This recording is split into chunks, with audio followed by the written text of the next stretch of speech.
Now, it's never nice if you're scammed, if you're tricked, if you lose money, and you're conned out of money. And it can't be much nicer when trading standards say, "Well, sorry, there's nothing we can do to prove it." That happened to a victim of fraud in Warwickshire. He was conned out of £21,000 after being pressurised to sign up for the part ownership of a luxury yacht, but they contacted an undercover investigation team that looked into the business practices of Shakespeare Classic Line Limited. Now, Andrew Stephen Harris, who's one of the directors of Classic Line Limited, has been jailed for 4.5 years for his part in the scam. And David Keith Evans has received 21 months in jail, suspended for 2 years. And both have been disqualified from being directors. David Kearns, who's from Expert Investigations, they're the firm the victim of the scam got in touch with. David, how were you able to prove this case when trading standards said that they couldn't? Hi, Clive.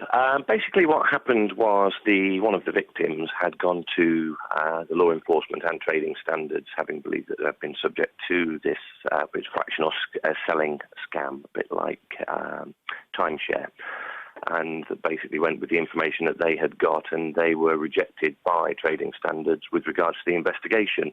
And as a consequence, they felt that they wanted to investigate the matter themselves and instructed us, and we went in undercover as potential clients, and we were the ones that gathered the evidence in relation to how this scam was purported, how it was perpetrated. And that evidence was gathered and given back to the client, who then took it to trading standards, who suddenly were very interested once the evidence had been gathered for them. So while you were gathering the evidence, did it surprise you that trading standards hadn't done something similar?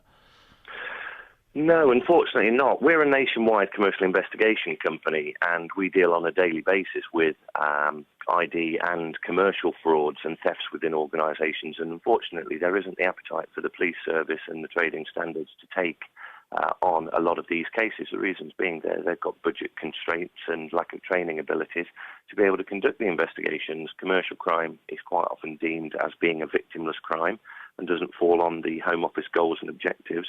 And therefore, unfortunately, our clients, predominantly the majority of them commercial, are left with other avenues to try and explore to gather the evidence in order to take a prosecution. And a lot of the files which we do go to the law enforcement agencies for the final completion of the file once we've gathered the evidence, and that often ends up with the arrest of the offenders and then the conviction. Well, how much work did you have to put into this then? Into this case, actual inquiry? Case, yeah. This one was 3 hours work. So yeah, you undercover fairly quickly then, and you did that by posing as potential clients? Yes, we went to a presentation as potential clients. We were subject to 3 hours of extremely hard, aggressive sales tactics. We were actually escorted off the premises in the end.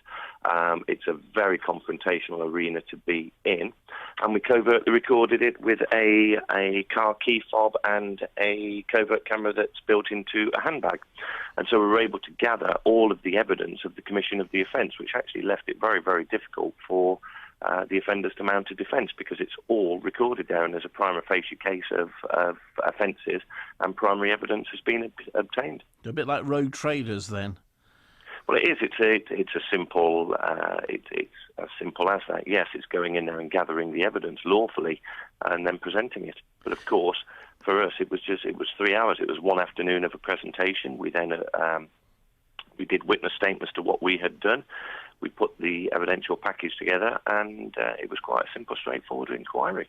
And clearly you had to be remunerated for your work, so it would have cost the victims some money, but presumably did they get more back than they paid out then? Sorry, with regards to what? Well, in terms of, obviously, to hire you would have cost their money, but presumably it was worth it in the end for the result.